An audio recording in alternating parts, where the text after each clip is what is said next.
bienvenue dans cette nouvelle leçon de trigonométrie. Nous allons voir les équations trigonométriques. En particulier, nous allons parler de sinus de x égale a. On a vu cos x égale a dans une vidéo précédente. Et bien maintenant, on va voir sinus de x égale a. Ce tableau, vous le connaissez, on l'appelle les lignes trigonométriques remarquables ou bien les angles remarquables. Je vous ai mis, alors, pour la ligne de tangente et la ligne de cotangente, les deux lignes, voilà. Vous savez, tangente, c'est sinus sur cos. Sinus sur cos, ça veut dire que si vous voulez trouver tangente de cet angle, vous prenez ce sinus, et bien vous le divisez par 1, vous allez trouver 0. Et bien cotangente, c'est le cosinus divisé par le sinus. Le cosinus divisé par le sinus. Alors, si vous voulez, vous prenez, pour trouver la cotangente de cet angle, cosinus divisé par 0, erreur, la calculatrice affichera, c'est pourquoi il n'y a pas de valeur ici. Voilà. Oui, il n'y a pas de valeur, Et bien ici, il n'y a pas de valeur. Et bien voilà, donc c'est ça. Il suffit juste d'appliquer vos formules pour tangente et pour cotangente pour retrouver, pour remplir les cases, c'est tout. Si vous connaissez sinus et cosinus et sinus. Alors, ben, ça c'est le cercle trigonométrique. Ben, les lignes remarquables ou bien les angles remarquables, je les ai mis dans ce premier cadran.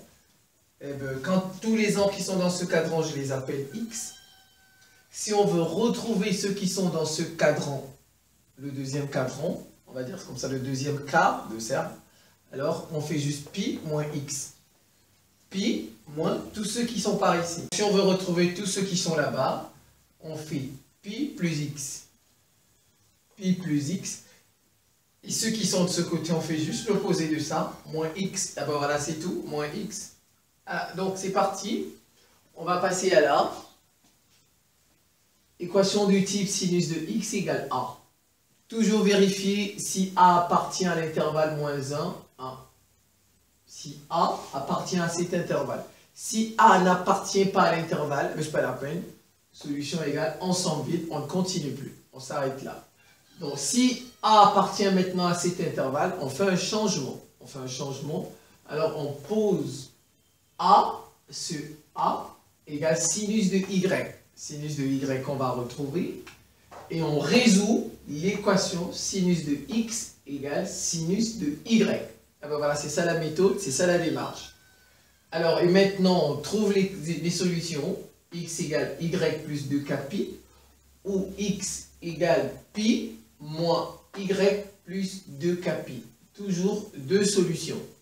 X égale y plus 2k pi ou x égale pi moins y plus 2k pi. Donc, il revient à résoudre cette équation qu'on a trouvée, sin x égale sin y.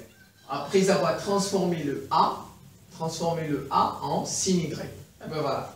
Donc, voilà un exemple. Je vais me placer par ici, c'est pas grave. On m'a donné sinus de x moins pi sur 4 égale en demi. On me demande de résoudre ça. Donc ça c'est A. A c'est en demi. Ah ben, je vérifie. Est-ce que A appartient à cet intervalle moins 1 demi? En demi c'est 0,5. Effectivement 0,5 et là-dedans. Donc je peux poursuivre. Je vais faire mon changement. Je viens et je dis or en demi, je vais me placer là. Regardez. Or, 1 demi, quel est l'angle? Je dis, quel est l'angle dont le sinus c'est en demi? Quel est l'angle dont le sinus c'est en demi? Ah ben, je viens dans mon tableau. Sinus 1 demi, c'est pi sur 6. Ah ben voilà, pi sur 6. Si vous voulez, ah ben, 1 demi, le sinus c'est ce côté, l'axe des ordonnées. En demi, eh ben c'est pi sur 6. Eh ben voilà, c'est pi sur 6. Alors donc je dis, or, en demi est égal à sinus pi sur 6. L'angle dont le sinus est en demi, c'est pi sur 6. Eh ben l'équation devient, donc je remplace, j'ai fait un changement, d'où l'équation va devenir sinus x moins pi sur 4 égale sinus pi sur 6.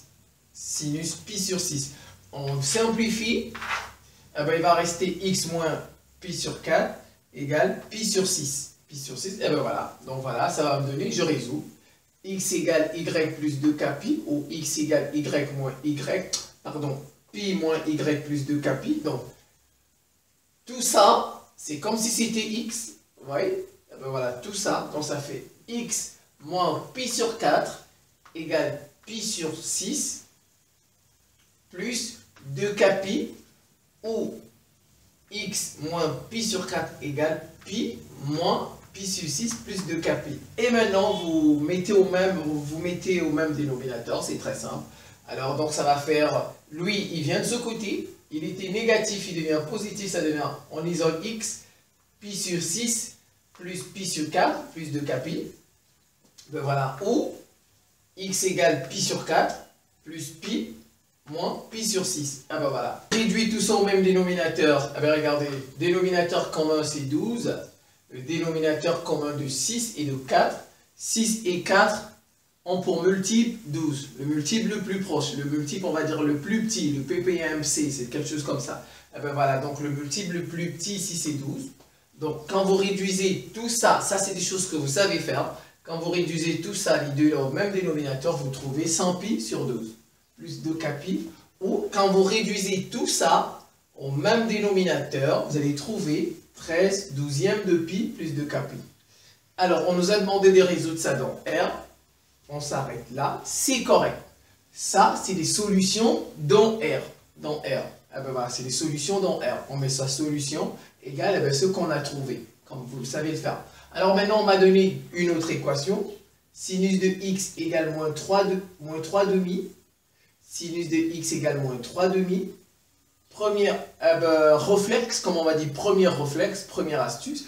Je vérifie s'il appartient à l'intervalle moins 1, 1. Et ben voilà, moins 3 demi, calculatrice, ça fait moins 1,5. Vous voyez, moins 1,5 n'est pas là-dedans. N'est pas là-dedans, donc je ne continue pas. Solution ensemble. Moins 3 demi n'appartient pas à moins 1 demi. Solution ensemble. On ne continue pas. Et ben voilà, donc je passe à une autre. Sinus de x égale moins racine de 2 sur 2. Moins racine de 2 sur 2. On me demande de résoudre ça dans 0 pi. On me demande de résoudre ça dans 0 pi. 0 pi. Alors, même technique. Je barre d'abord mon moins. Je veux retrouver l'angle remarquable, la ligne trigonométrique remarquable. Donc, je barre ça. Eh ben, je vais le barrer. Je fais comme si... Ça, c'est au brouillon. Vous le faites au brouillon, par sur votre copie d'examen ou bien de devoir, je ne sais pas. Vous barrez. Quel est l'angle? Quel est l'angle dont le sinus, c'est racine de 2 sur 2? Quel est l'angle? Ou bien simplement, racine de 2 sur 2. C'est, on va dire, c'est l'ordonnée de quel angle? Ah ben voilà, avec des termes très simples. Quel est l'angle dont le sinus, c'est racine de 2 sur 2? C'est ce que ça veut dire. Je viens dans mon tableau. Vous voyez, j'ai enlevé. Je viens dans mon tableau. Sinus, racine de 2 sur 2, eh ben c'est ici. Ou bien, racine de 2 sur 2, eh ben c'est pi sur 4. Ici, comme ici, pi sur 4. Non, c'est pi sur 4. Alors, donc, je sais déjà que c'est pi sur 4. Donc, c'est pi sur 4. J'ai trouvé l'angle remarquable, ou bien la ligne trigonométrique remarquable. C'est pi sur 4. Mais, il y a moins. Moins, eh ben donc, ça veut dire qu'il est ici en bas. Donc, c'est ici. Il est moins racine de 2 sur 2. Ouais, vous voyez, il est en bas. Il n'est pas en haut.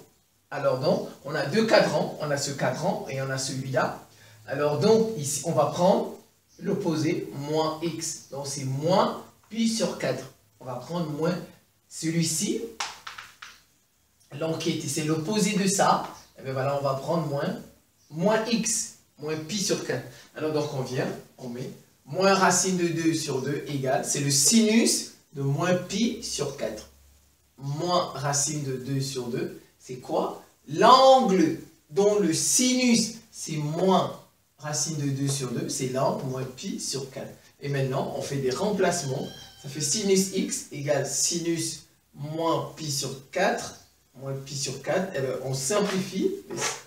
On barre les sinus. Il va rester x égale moins pi sur 4 plus 2k pi.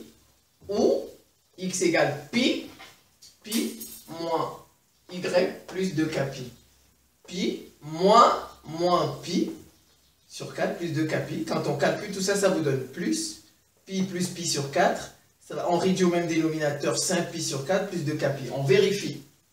Est-ce qu'ils appartiennent à notre intervalle 0 pi? Regardez, moins pi sur 4 n'appartient déjà pas à cet intervalle. 0 pi. Moins pi sur 4, il est ici, en bas. Il est ici. Vous voyez, l'opposé de pi sur 4, moins pi sur 4, il n'appartient pas à cet intervalle. Il est ici. Ouais. Donc déjà, celui-ci n'appartient pas à cet intervalle. Il n'appartient pas. Vous pouvez écrire, il n'appartient pas à cet intervalle. Donc, on est ça. On va prendre 5pi sur 4. 5pi sur 4. Même si vous faites la technique du genre que je vous ai apprise. 4 fois 2. 4 fois 2, ça fait 8. 8pi moins pi, ça fait 7pi. Donc, vous avez 7pi sur 4. Même 7pi sur 4 n'appartiennent pas à cet intervalle. Même 7pi sur 4. Si vous cherchez 7pi sur 4, vous n'allez pas vous retrouver dans cet intervalle. Donc, je continue, j'ai fini avec ça. Moi, je viens ici, 5pi sur 4. On va vérifier. Est-ce que 5pi sur 4 appartiennent à l'intervalle 0pi? C'est pas évident. On va voir. Regardez. Pi sur 4, 1pi sur 4, 2pi sur 4, 3pi sur 4, 4pi sur 4, ce qui donne pi. Et on est ici. 5pi sur 4. Il est ici. 5pi sur 4. Qu'est-ce que vous remarquez? Il n'est pas dans l'intervalle 0, pi. Voilà. Donc, ni celui-ci, ni celui-là n'appartiennent à l'intervalle 0, pi. Donc, il n'y a pas de cette équation n'a pas de solution dans cet intervalle, je précise bien. Dans cet intervalle, cette équation n'a pas de solution, mais solution égale ensemble de 8. Donc, je vous ai donné une autre équation. Sin x égale moins racine de 3 sur 2 dans l'intervalle 0, 2pi. À vous de faire, dans l'intervalle 0, 2pi.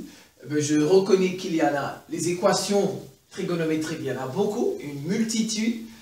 Si on vous donne dans R, si on vous donne dans des intervalles, chacun à sa façon, chacune, on va dire ça comme ça, à sa façon d'être traitée. Donc ça, c'est juste quelques-unes pour vous aider à avancer. Mais le plus gros travail, on va dire, c'est vous-même qui allez le faire en travaillant à l'école, avec vos amis, avec vos professeurs, et puis en recherchant dans les livres, sur Internet, et ainsi de suite.